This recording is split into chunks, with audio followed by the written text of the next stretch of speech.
Hi, once again I welcome you all for this lecture series on analog electronics.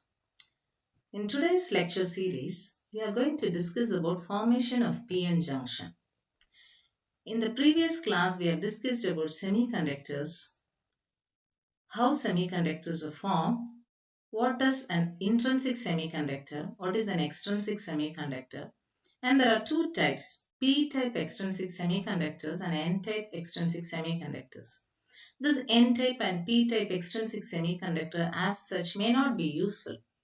So if I join this p-type and n-type, how it will be? What will happen? What happens when a p-n junction is created? All these things we'll be discussing in this lecture. Before looking into the topic, can you guess what is the basic principle behind rectifiers, signal limiters, voltage regulators, switches, modulators, signal mixers, signal demodulators, and oscillators? Can you guess? What are the devices used for the above applications?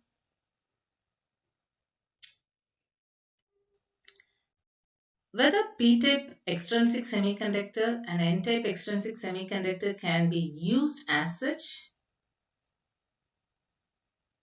If I combine this p-type and n-type extrinsic semiconductors in different manners, what will happen? Can I use for any other applications? Yes, if P and N is joined together, we can form a diode. If P-N along with another P or N-P along with another N is combined, we can form a transistor. So when this P-type and N-type extrinsic semiconductors are combined together in different forms, we can use it for different applications. So it is necessary to know when a p-n junction is when a p-type and an n-type material is joined together, what will happen, how it works. So all these are for your thoughts. So now coming to the formation of p-n junction, let us see. So now formation of p-n junction. We have a p-type semiconductor and we have an n-type semiconductor. So in p-type semiconductor, holes will be the majority carriers, and in n-type semiconductors, electrons will be the majority charge carriers. So now, if a p-type and n-type semiconductors are combined together, what will happen? So a p-n junction will be formed. A p-n junction will be formed.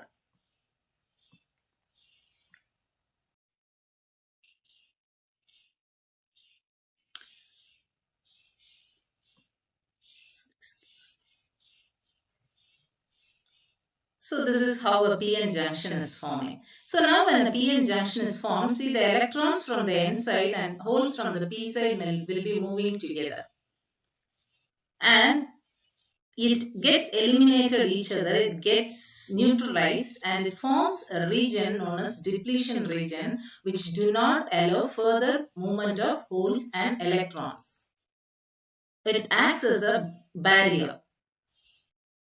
So this depletion region, which is formed when a p and n-type materials are combined together, acts as a barrier for further flow of electrons and holes from the n-type and p-type respectively.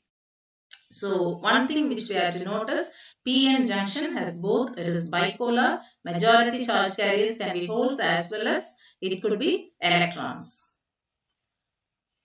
So this is what happens when a p-n junction is formed. So how to overcome this is, we'll be giving biasing. If we give biasing, this junction could be eliminated, could be made to vanish and could be used. So this is what happens when a p-n junction is formed. Main thing is the depletion region is created in the case of combining a p-n junction. So in order to make it conduction, we have to give some biasing to overcome this depletion voltage. Right? This is how it functions. Now, what is depletion region? Just now we have seen where no charge carriers will be there. Difference between P-type and N-type extrinsic semiconductors. Depletion region is a region where no mobile charge carriers will be there, as like a barrier that opposes the flow of electrons from N side and holes from P side. So in the forthcoming sessions, we can see how to diminish this depletion region. So what is diffusion current? See, two types of current is there in a diode. One is diffusion current and another one is drift current. Simply when a P and N-type materials are joined together,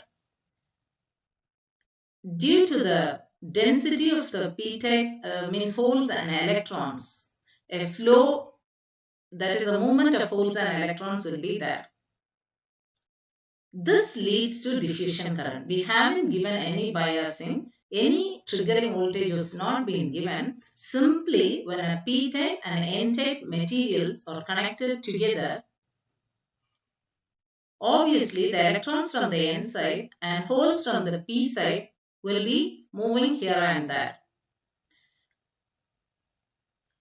Yes, this is known as this current which is created due to this density of these electrons is known as diffusion current. I hope you have understood this session and thank you for watching.